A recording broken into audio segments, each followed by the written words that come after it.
அது உண்மை. ஓகேங்களா?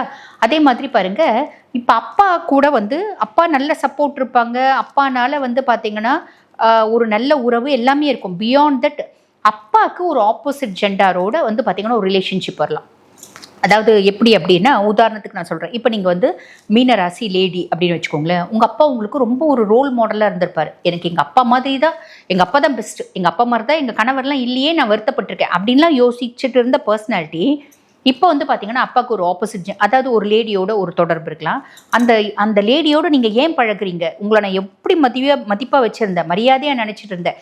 இப்போ நீங்கள் அந்த பொம்பளையோட உங்களுக்கு சவகாசம் இருக்கிறதுனால எனக்கு எவ்வளோ அசிங்கம், எவ்வளோ அவமானம், எவ்வளோ தலைக்குனிவு அப்படின்ற மாதிரி ஒரு விஷயம்.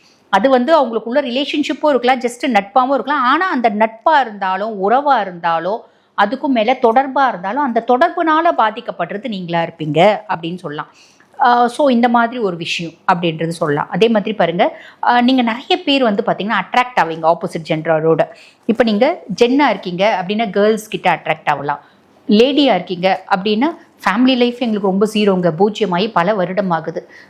இப்போ எங்கள் ஹஸ்பண்டோட ஃப்ரெண்டே இல்லை நான் வேலை செய்கிற இடத்துல ஒரு பர்சனே இந்த மாதிரி அவங்களுக்கு வந்து என்ன பிடிச்சிருக்கு, எனக்கு அவங்கள பிடிச்சிருக்கு. ஸோ நாங்கள் ரிலேஷன்ஷிப்பு நோக்கி போகிறோம், ரிலேஷன்ஷிப்பில் இருக்கோம், ரிலேஷன்ஷிப் போகலாமான்னு பார்க்குறோம், எங்களுக்குள்ள உறவு முறை தொடருது. இந்த மாதிரி நிறைய விஷயங்கள் வரும்.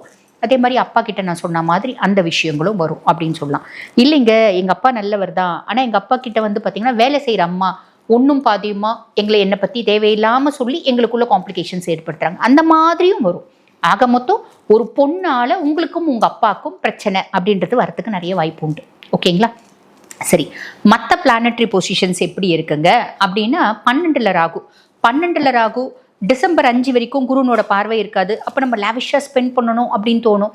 போகலாம், வெளியே போகலாம், நல்லா சுற்றலாம். நம்ம சம்பாதிக்கிறது நம்ம வாழாமல் என்னையா, போய நம்ம போகலாம், நல்லா அழகாக டூர் போகலாம், செலவு பண்ணலாம், நல்ல ஹோட்டலில் ஸ்டே பண்ணலாம், நல்லா சாப்பிட்லாம் அப்படின்லாம் தோணும். டிசம்பர் 5க்கு மேலே குருனோட பார்வை இருக்குது. ஆனால் குரு வக்ரகதி அடைஞ்சிருக்காரு. அப்போ நம்ம செலவு பண்ணணும் அப்படின்றது தோணும். ஆனால் செலவு பண்ணும்போது அனலைஸ் பண்ணுவோம்.